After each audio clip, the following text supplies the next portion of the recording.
രാമക്ഷേത്രം നിർമ്മിക്കും എന്ന വാഗ്ദാനം നൽകിക്കൊണ്ട് വോട്ട് തേടി അധികാരത്തിലെത്തിയാണ് BJP ഭരിക്കുന്നത് എന്നുള്ളൊരു അഭിപ്രായം കോൺഗ്രസിന് ഇപ്പോഴുമുണ്ട്.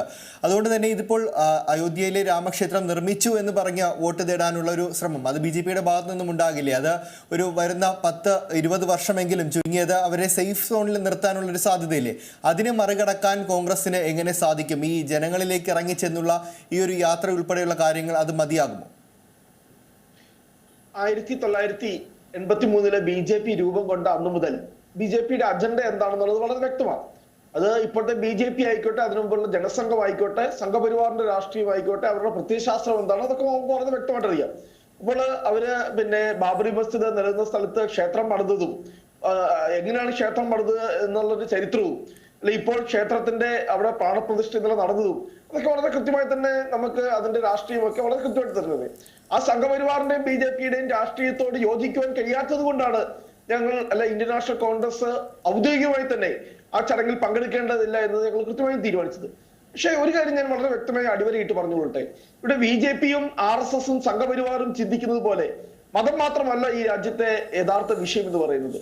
അല്ലെങ്കിൽ ഒരു ക്ഷേത്രത്തെ മുന്നിൽ നിർത്തിക്കൊണ്ട് ഈ രാജ്യത്തെ മുഴുവൻ ജനങ്ങളുടെ വോട്ട് നേടി ഒരു 20-30 വർഷം BJPക്ക് അധികാരത്തിൽ ഇരുന്നു കൊള്ളാം എന്നാണ് അവർ ചിന്തിക്കുന്നതെങ്കിൽ അത് അവരുടെ ഒരു തെറ്റിദ്ധാരണ മാത്രമാണ് എന്ന് വളരെ കൃത്യമായി തന്നെ ഈ നാളുകൾ ഈ രാജ്യത്ത് തെളിയിക്കാൻ പോവുകയാണ്.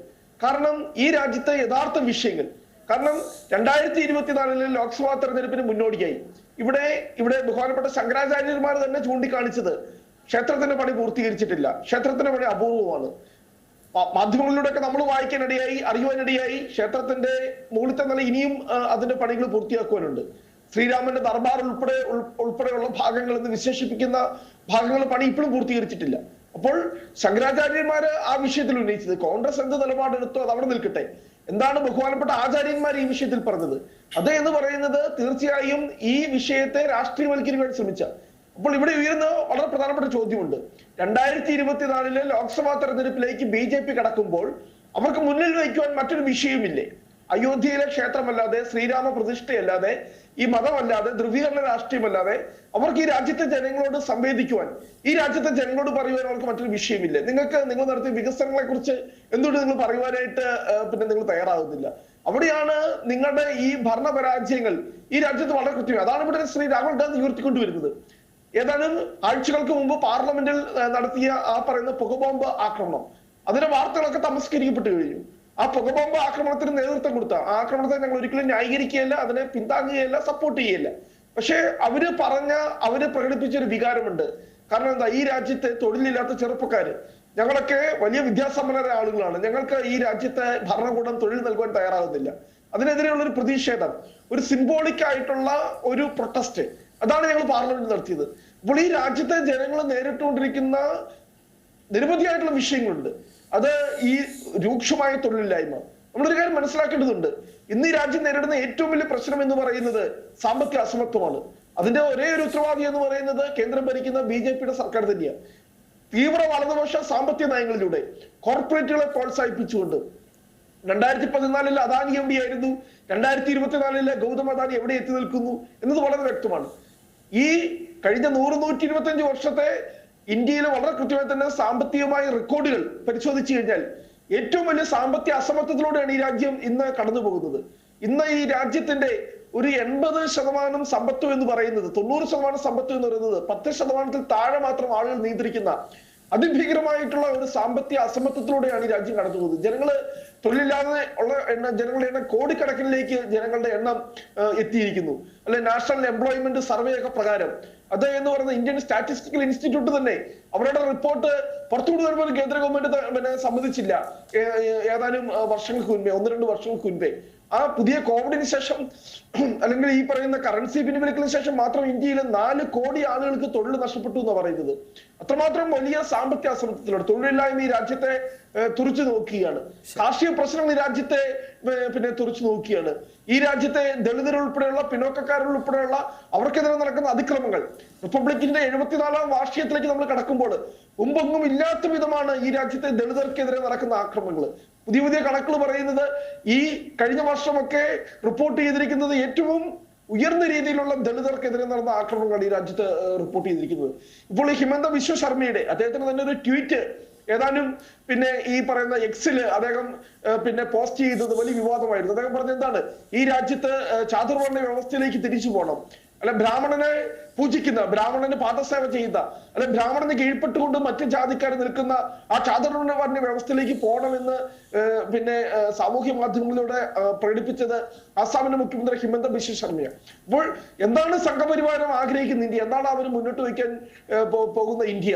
ഇപ്പോൾ വളരെ വ്യക്തമായി തന്നെ ഇന്ത്യ എന്ന് പറയുന്നത് ഒരു മതേതര രാജ്യമായിരുന്നു എന്ന് നമ്മൾ പറയേണ്ട അവസ്ഥയിലൂടെയാണ് ഈ രാജ്യം കടന്നു പോകുന്നത്. സെക്കുലറിസം ഒക്കെ ഈ രാജ്യത്ത് പിന്നെ അവസാനിച്ചു കഴിഞ്ഞിരിക്കുന്നു. ഇന്നലത്തെ പിന്നെ ഇന്ത്യയുടെ പ്രധാനമന്ത്രി തന്നെ പ്രധാന പുരോഹിതനായി മാറുന്ന, അല്ലെങ്കിൽ ഒരു മത രാഷ്ട്രീയ പിന്നെ ഒരു സിംബോളിക് ആയിട്ട് രാജ്യത്തിന്റെ പ്രധാനമന്ത്രി തന്നെ നേതൃത്വം നൽകുന്ന, ഇവിടെ നെഹ്റു ഒക്കെ എടുത്ത നിലപാടുകൾ നമ്മുടെ മുമ്പിലുണ്ട്. 1951 സോമനാഥ് ക്ഷേത്രത്തിന്റെ ഉദ്ഘാടന ചടങ്ങിൽ ഇന്ത്യൻ പ്രസിഡന്റ് പങ്കെടുക്കുന്ന ആ വേളയിൽ നെഹ്റു എഴുതിയ കത്തിലെ വരികൾ എന്ന് പറയുന്നത് വളരെ പ്രസക്തമാണ്. അപ്പോൾ മതേതരത്വം എന്ന വാക്ക് ഒക്കെ ഇന്ന് നഷ്ടപ്പെട്ടു പോയിരിക്കുന്നു. അപ്പോൾ ഈ BJP ഒക്കെ ആഗ്രഹിക്കുന്ന ഇന്ത്യയാണ്.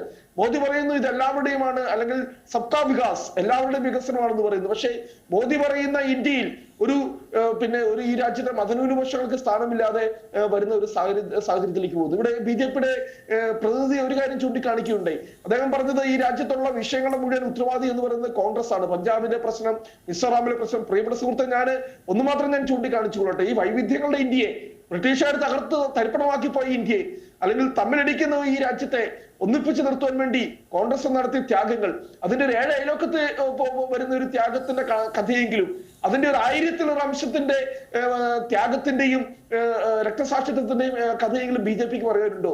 2 പ്രധാനമന്ത്രിമാരുടെ, 2 വലിയ സമുന്നതരായ കോൺഗ്രസ് നേതാക്കന്മാരുടെ, ഈ രാജ്യത്തിന്റെ ആത്മാവും പരമാത്മാവുമായ മഹാത്മാഗാന്ധിയുടെ ഉൾപ്പെടെ ജീവത്യാഗങ്ങൾ നൽകി ഈ രാജ്യത്തെ കോൺഗ്രസ് ഈ വടക്കിഴക്കൻ സംസ്ഥാനങ്ങളിലെ കലാപം അവസാനിക്കുവാൻ വേണ്ടി, പ്രിയപ്പെട്ട BJPയുടെ സുഹൃത്ത് ചരിത്രം പരിശോധിക്കണം. രാജീവ് ഗാന്ധിയുടെ കാലത്ത് ഒപ്പുവെച്ച ആസാം കരാർ, മിസോ കരാർ, നാഗ കരാർ ഉൾപ്പെടെ, അതുപോലെ തന്നെ പഞ്ചാബില് അവിടുത്തെ ആ തീവ്രവാദത്തെ ഈ രാജ്യത്തെ തന്നെ തകർത്ത് തരിപ്പണമാക്കുമായിരുന്ന ഭിന്ദ്രൻവാലിയുടെ ആ പറയുന്ന ഖാലിസ്ഥാൻ വാദത്തെ എങ്ങനെയാണ് ശ്രീമതി ഇന്ദിരാഗാന്ധി പിന്നെ അതിനെ തടഞ്ഞു നിർത്തിയത് എന്നത് പ്രിയപ്പെട്ട സുഹൃത്തെ അങ്ങ് ചരിത്രം പഠിക്കണം.